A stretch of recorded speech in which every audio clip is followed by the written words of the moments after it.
She's good. It's just a little bit choppy. I Yeah. know.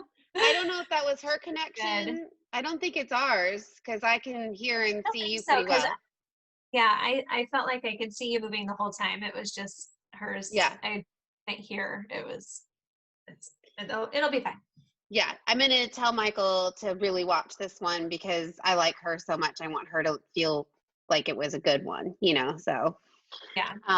So there'll be a couple of times where he can cut out maybe when we couldn't hear each other, and also when she got emotional, which I felt bad for her. But that's what happens though when you think back on emotional things, So But again, like at that point, I don't know if she was frozen or if yeah, you well, couldn't I tell. kept watching her and she was breathing. That's how I could tell. So, but yeah, for a second there, I'm like, oh God, if we lost connection, and then I was like, oh, she's Nope. crying.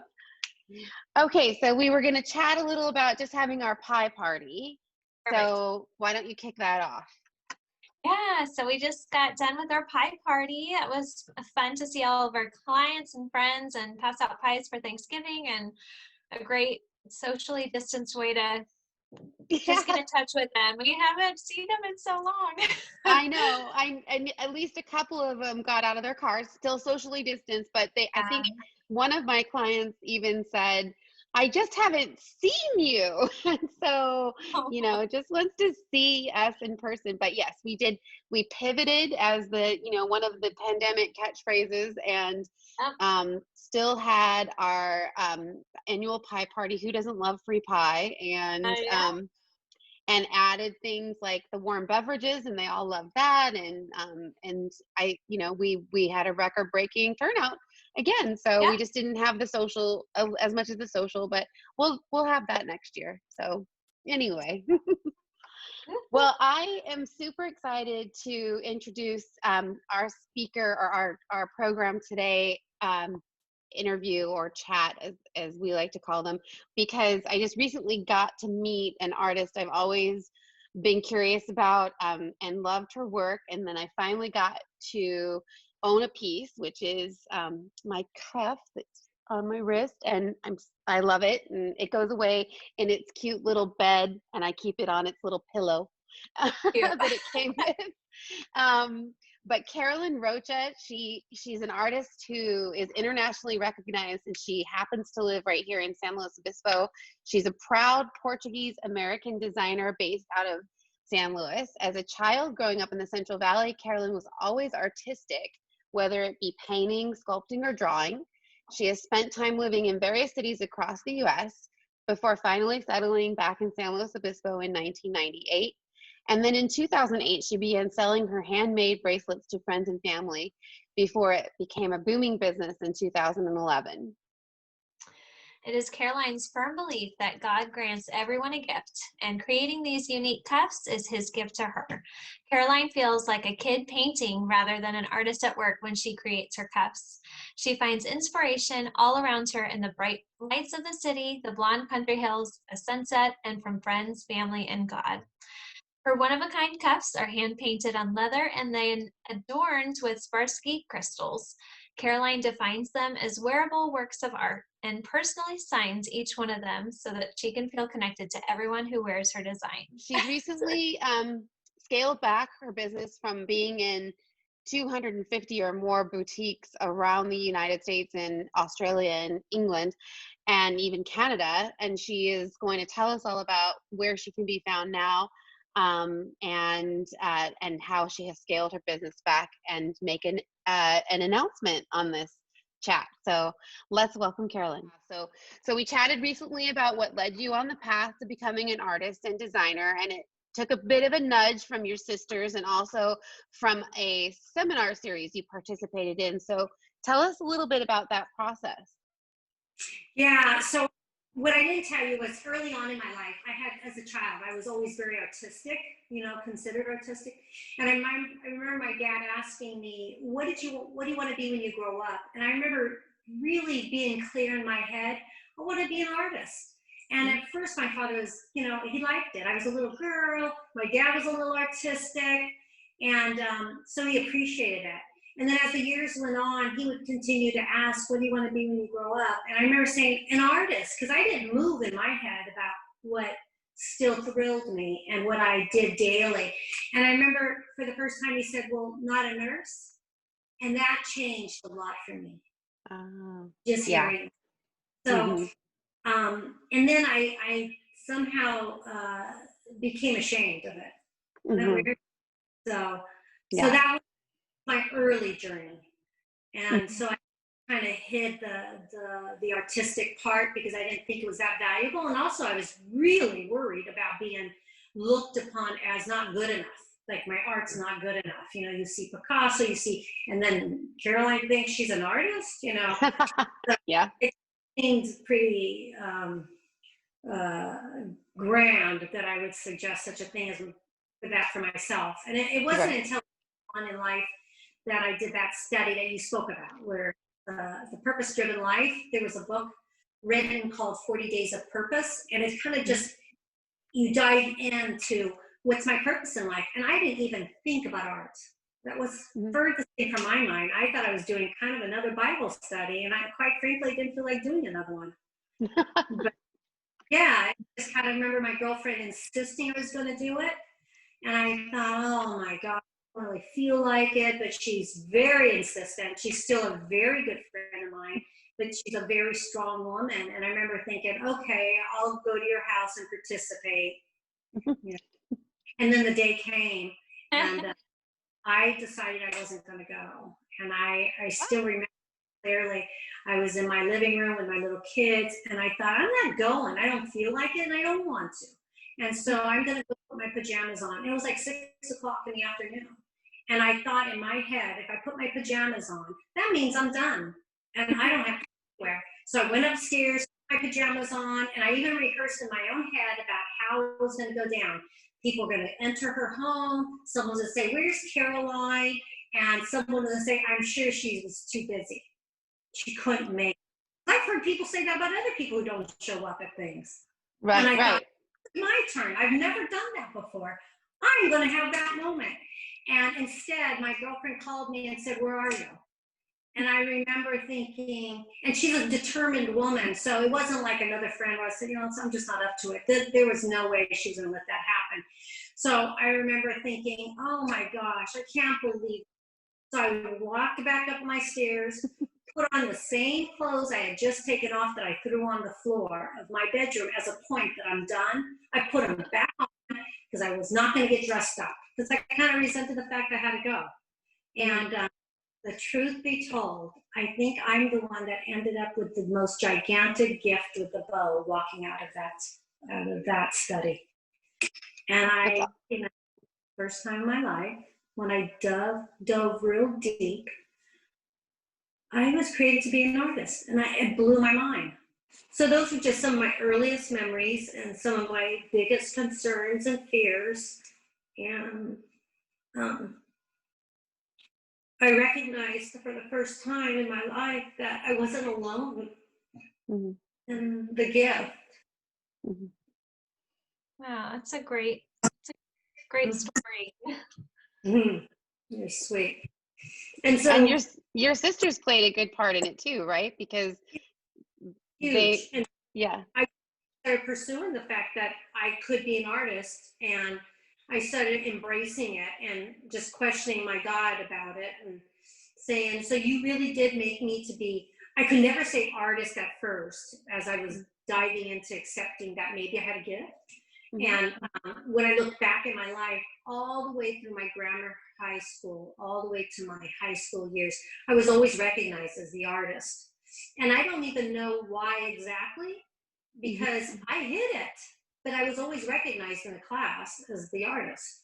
And so I remember if the teacher was sick in grammar high, I was the one that did the teacher would have me draw the front of the card and everyone would sign it. Do you know what I mean? Yeah. As a little kid, I was probably oblivious, like, oh, why are they having me do that? You know, but it helped me reflect back when I was doing the study that other people recognized it, whether I was hiding it or not. And so while I thought it was hidden, it wasn't really. I must have displayed something. Yeah. And so yeah, so I started embracing the fact that I was crafty. That's how I started. Crafty. The artist, that's pompous, And then I remember being in the car, and I felt God was saying, no, that's not right. And I said, I'm artistic. Mm-hmm. That's still not right. You're still not embracing. And I spent months in the car talking out loud to my Lord. And one day I said, did you make me to be am I an artist? And I said the words, and I felt that he said, yes, now you've been. Yeah. And then I heard the words in my head. It wasn't audible, but it was an absolute moment in my life that I heard, and I will show you. And that's where I started painting. I was like a painting maniac. I was painting rocks. That's all I could think of. Even my husband was obsessed. And I think as the walls came down, and I had a playground in front of me that I always said I couldn't walk into. And all of a sudden I realized, no, who's going to tell me I can't walk into it if God says it's mine to own? Right. And so I just started painting and sculpting, and I couldn't think of anything else. And one day I went to LA, and when I was in LA, I passed this kiosk. In fact, my husband and I took our kids to Universal Studios. And I don't know if you remember, there's some kiosks as you go from the hotel all the way, you walk that walkway, and then you're right there at the mouth of Universal Park. Studios. Yeah. Yeah. Mm-hmm. And so these kiosks would be there. One of the kiosks had these leather bands, and they were just plain hard leather bands, and they had little tooling so you could put your initial in it. And then you had a band. And I looked at that band, and I remember thinking, I want the band but no initials. I want to paint it, and I want to put, I don't know, I want to remind me of the gift. So when I look down, I remember I'm special. I have something. Everybody has something, by the way, but that was my moment. That was my thing. And so I couldn't wait to get, I didn't buy the cup because my family kept walking, and I'd like, okay, so I just kept walking. Okay, all I could think about at night was, I'm going to get that cup. I'm going to buy the cup, and I'm going to paint it. So I did. The next day we walked, and I circled the kiosk over and over, and pretty soon my family was way beyond, and I thought, I'm going to get one. And finally, my husband came around and says, hey, what's up? I said, I'm going to get a leather bracelet. And so I did. And I couldn't wait to go to the hotel because I wanted to paint it later. And I did. And then I remember looking at it and thinking, I love it, but it needs something. I think I remember seeing crystals at Michael's, and I think they were Swarovskis. And I couldn't wait to get home. Went home. There was just like I thought. There were those little packages of Swarovskis, and I thought I could put that on. I can do that. So I went home and I just put some little crystals to enhance it. Really, mind you, crystals were not a big thing for me. I'm not like what people call blingy, although I never let my staff say bling. That to me is like the wrong word. Swarovski crystal, they've been crystalled or they're crystallized. And so I put some crystals on it, and I felt like, yeah, it enhanced the work. And I saw my sisters, and I started just gifting my sisters and people around me. And one day I was making so many that one of my sisters said, both of them in fact said, why don't you sell these? And then the shame and all the things I felt as a little girl came rushing back of, oh my gosh, it's not good enough. I'm so embarrassed. Who am I? And that's called a trial. It's but I thought, I shrunk back progress, and I shrunk. And then I thought, I had this vision in my head of me doing something. And my biggest fear is that I would be painting or drawing, and there'd be someone from behind me looking at it and looking at other people from behind me and laughing, like, get a load of that. Isn't that awful? It is, yeah. A mental picture that I would have. And all of a sudden, I had that picture, and something inside me said, looked at this imaginary person and said, take it up with him. And I kept going. Broke that wall. And I told my sister, I said, well, okay, but can you approach them? Because I still wasn't quite strong enough, you know. And Mhm. so she did. She flew from San Diego to San Francisco because there was a buyer there that she had made contact with, and they were kind enough to meet with her. And they met with her, and I remember we packed her all up with the different cuffs and like, okay, and she was like trying to be real official because that wasn't her gig either. And she met up with the person. As soon as she got back, she says, well, she liked them, she looked at them, she studied them. I said, okay, then she's going to give us an answer soon. So it was maybe almost a month later they took us on. And I got into Disneyland, walk the downtown Disney at Right. a called Something Silver, and they had several stores. I was in Seattle. I was all over the place, Mhm. and I also in Disney World. I'm there in their shopping area, and I I started getting people contacting me personally after they would be at those stores, and I had people from all over the country calling and trying to make an order with me personally. And then I couldn't do all the work myself. I started hiring people to help me, and it just grew and grew. And then pretty soon I had about at least 9 employees, and we all worked, and we grew, and I invested, and I didn't make a salary for a long time. I didn't make any money personally for a long time because everything I made I threw back into the business, and I did that for quite a while. And I got bigger and more materials and more equipment, and I became a full-on business. But I Yeah. had to accept the fact that I was doing this out of passion and not about money. Money Right. comes later. Money comes Yeah. later. It has to start with passion and patience. Yeah. And I had both. Mhm. I love that. Well, you actually were just heading into our next question because your art it grew really quickly. So can you tell us about that evolution and then how you've now scaled back and Yeah. what's happening now? Yeah, so with the confidence that I gained from having the Something Silver stores, I decided to go to these wholesale shows and just see what that's like. And I was willing to fail, and that was one of the big things. I thought I never went to school for this. I can fail because I'm going to learn something, and I did. Initially I failed, and that's another trial. That's another, that's a testing point. I remember going to the first show and didn't sell anything to the store. Not one. Wow. Huh. Yes. Yeah. And I remember like there's two things that could have happened. I could have been completely deflated Mhm. and completely embarrassed. And I didn't feel Right. either one. I felt, okay, I entered in. And now I know what it looks like. I know what's going on around me. I have a general feeling about other designers, other artists. Um, I was understanding just the manufacturing of work that's done. And so I recognized how unique I was because everything we did, original artwork, very Right. intentional, not mass produced, not everything looked alike. I had an edge.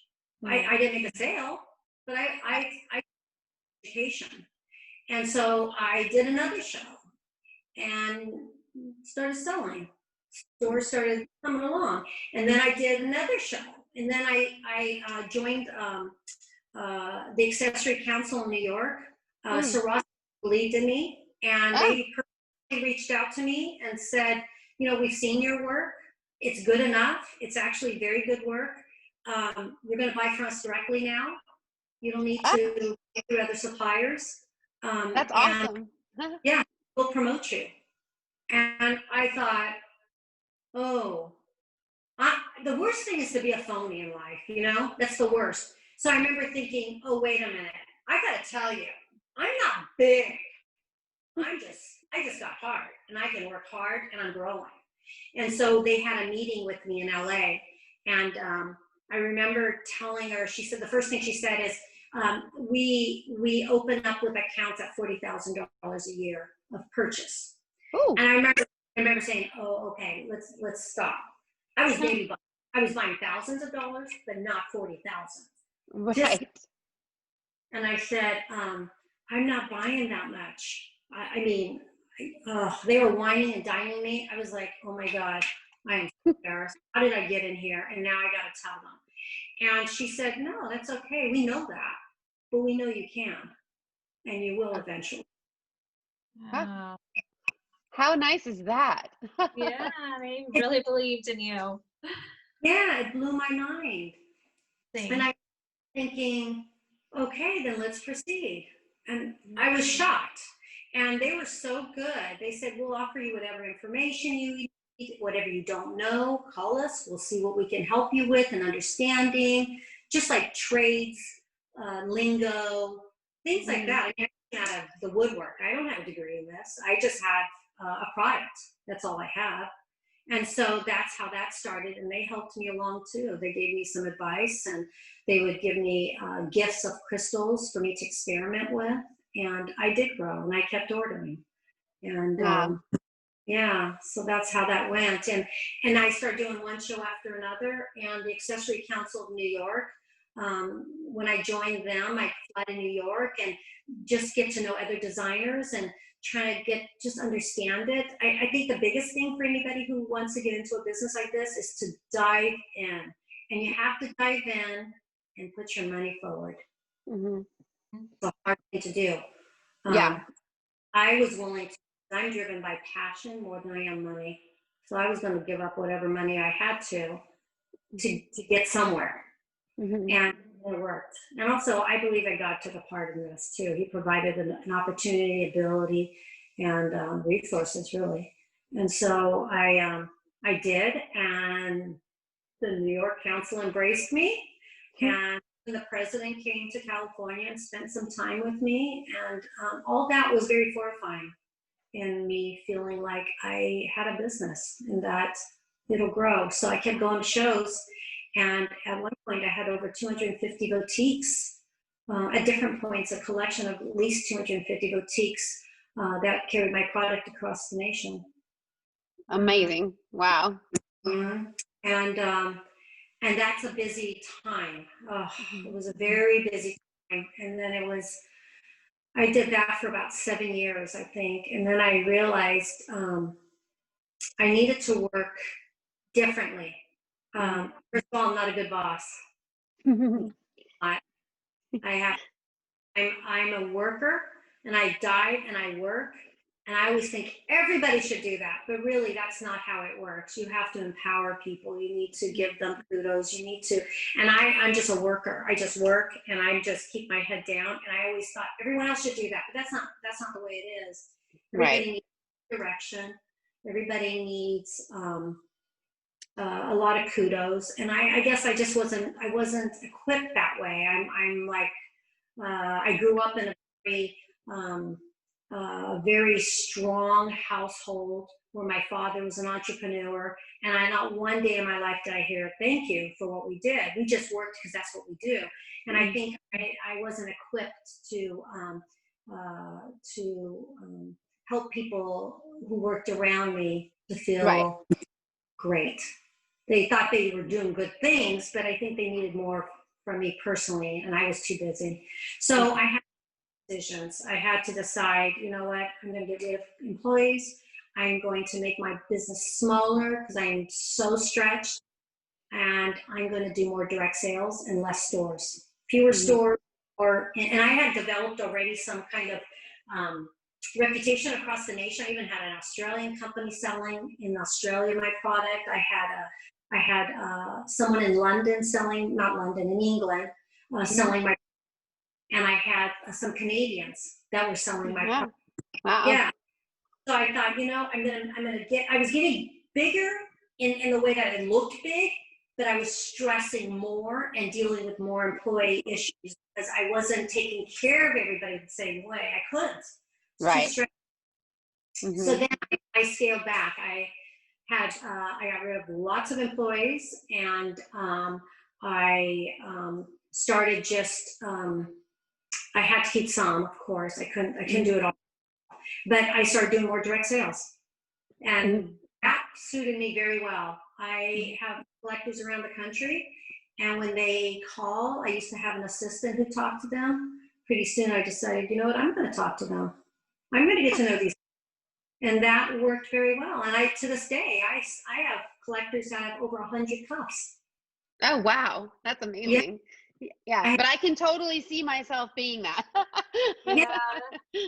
I thought that was so cool because they would just collect and collect and collect. And one collector invited me to her home, and she lives about 3 hours away. I went, and she wanted me to see, she had a room dedicated, a part of the room dedicated to the cups, and they were on, she had shelves made with each blade. Wow. And I thrilling moments that your work's appreciated. And so I always say, thank you, God. I mean, he completely showed me my journey has been something that resonates with people. They feel something, and I think it's maybe the feeling in the work. I don't know, or maybe the feeling that they have something unique to them. And that was one of the biggest things. Was not only did I was an artist for painting and having something behind the walls, but I felt like, gosh, that is so small. It's not. I wanted people to feel it on an everyday measure, and not in a private setting where they just looked at it and no one else enjoyed it. I wanted them to feel it, like live the artful way. Right. And I felt like that's what these people grabbed onto, was they felt like they were walking with art. Mm-hmm. Totally. And it's just, it attracts so many people who want to know its story. So that's a neat thing too. Yeah. Yeah. It is always so interesting to me. Yeah. Well, let's see. So a little bit about what are your inspirations for your art? And then also when you're bigger, every piece is unique, but how do you do that process with employees? So do you paint each piece and then hand it off for them to finish the snaps and things like that? Mm-hmm. So what inspires me, first of all, is I love to, like I said, I feel like I have a playground, and I walk in and it's like, what am I going to do today? And I just start with the brush, and I start with leather, and I start with, I start to just freely flow. And the reason I can say it's all original work is I don't make them alike. I just do whatever I feel like. It doesn't mean, sometimes on a kick where I'll be driving and I'll see an old withered tree, and I don't know why that keeps with me all day. And I come home and I'll do for that month, I'll do 15, 20 trees. Right. And they're all a little different though. They all have a different branch or something. And so I get inspired by what's around me. And then sometimes I just need to flow without it being anything particular, but just soft lines. Sometimes I do lines. It depends on how I feel. And then I had a pleasure of having at least 3 crystallers at one point, but I ended up going all the way down to one very diligent crystaller who worked and could stay there for hours, because remember, each crystal is hand placed. Yeah. Intentional. And I had trained her and showed her how I like things, and we went over it several times. Pretty soon she was like really embracing it, and then I started letting her do a little bit more and a little bit more, and then pretty soon she was completely on her own, to the point I think she got better than me. She understood the work, she understood the placement, also the fact that the crystals, I don't know if you've noticed, that actually the crystals don't fall off easily. Yeah. No.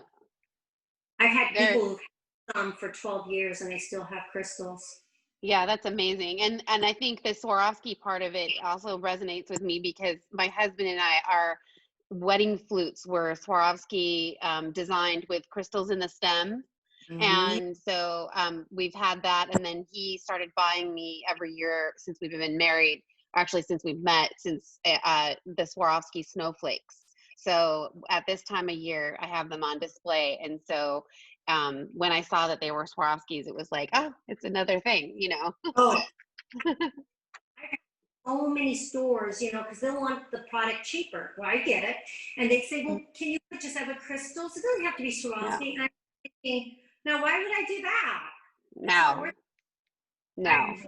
And then my thing is, it's meant for everybody. It's just not Right. meant for me to bend and to change and to make it something else. It's just, it should just resonate.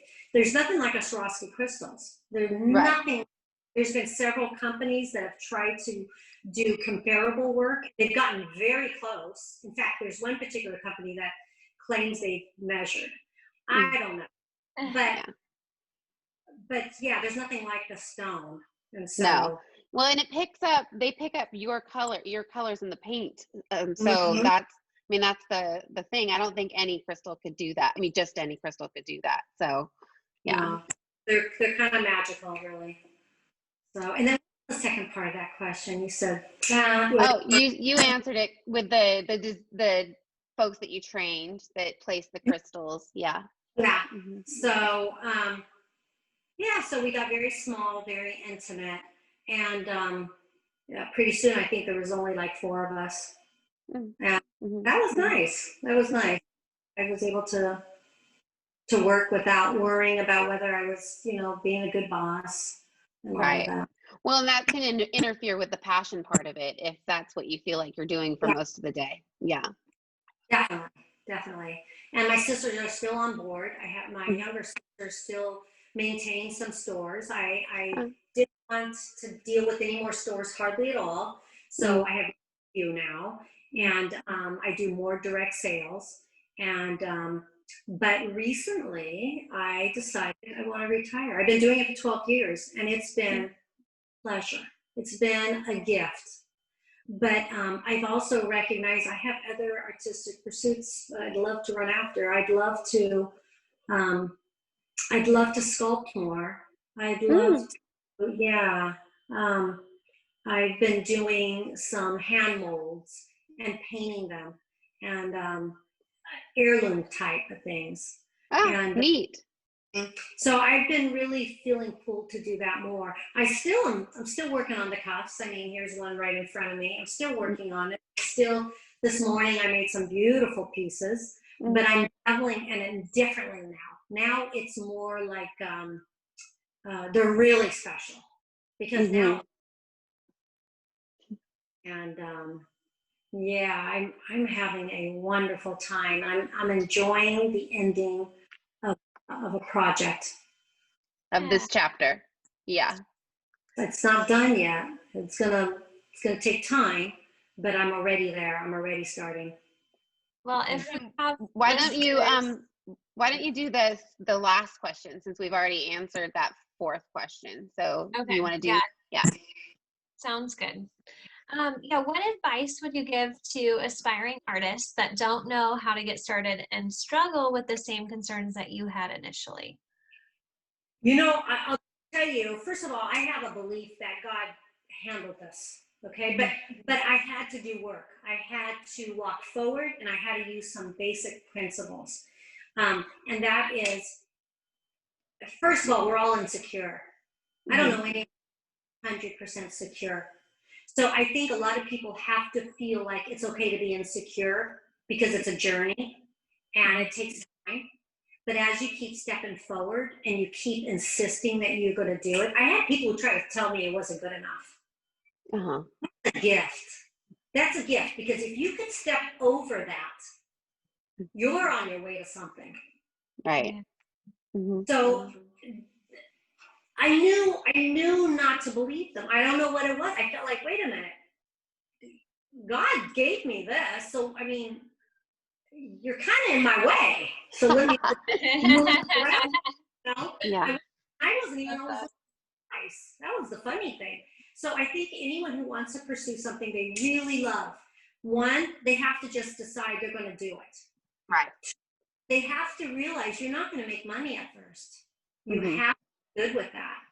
I would go to shows and see young artists, young designers thinking that they were going to make money right off the bat. And I remember thinking, oh my God. I felt sad because I wanted to say, it's not that glamorous at first, really. It's embarrassing if you let it be. You have to be okay to fail. You have to be. Because every time I failed, it was the best thing that could have happened to me. I learned something significant. And so I think that's part of it. It's walking forward, letting yourself fail. Okay, don't feel shame.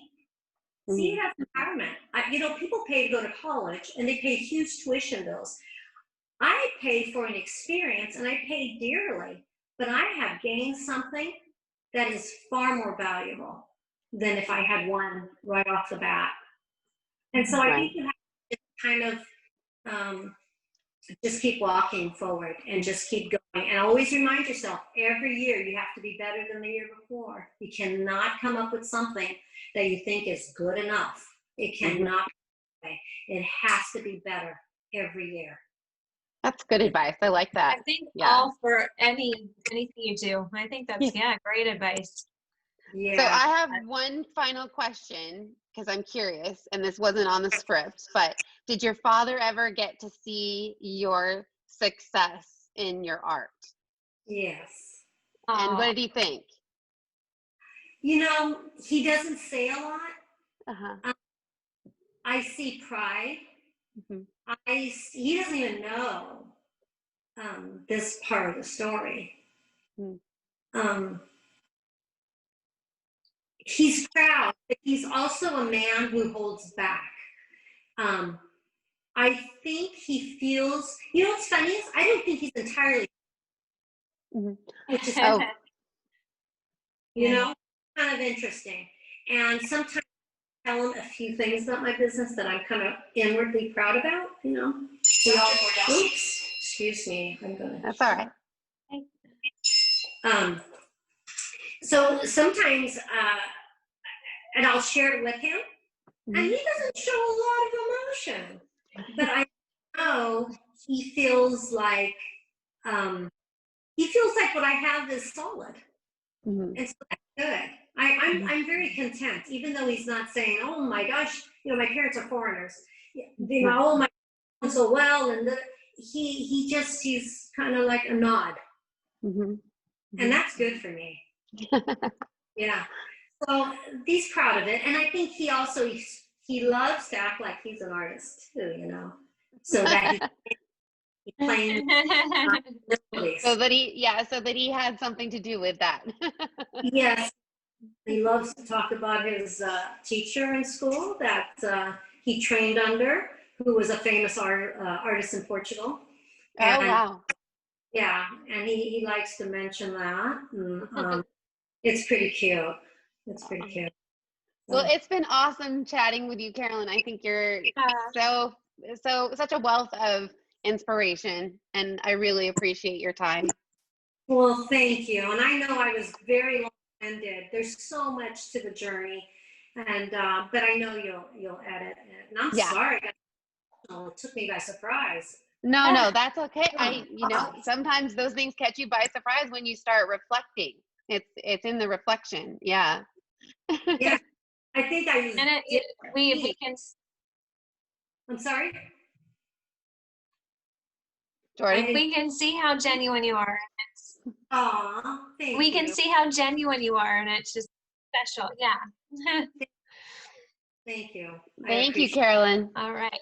All right. We'll see you soon. And I'm going to send you all the information about the wreath auction. So I think it's going to be a great success. Maybe there's a wreath for me. We'll see. Yes, exactly. All right. You have a good afternoon and a great Thanksgiving. Very good. And the same. Bye, Caroline. All right. And you're welcome anytime to come by here, girls. Awesome. Well, I think I'll be in the market for a watch band soon. So I'm dropping hints for my elves for Christmas. Sale, because I am going to be retiring, and I just sale today. So give me a text, and I'll show you what I have, or you come, and I'll show you what's available, and we'll go from there. And I also have a lot of raw material. I'll sell some, but some of it I'll make things with because I'm still enjoying it. It's just different. Right. Perfect. Sounds like a plan. Thank you. Bye. Bye, Caroline. This is Ashlea Boyer, Jordan Hamm with the Pismo Beach Home Team.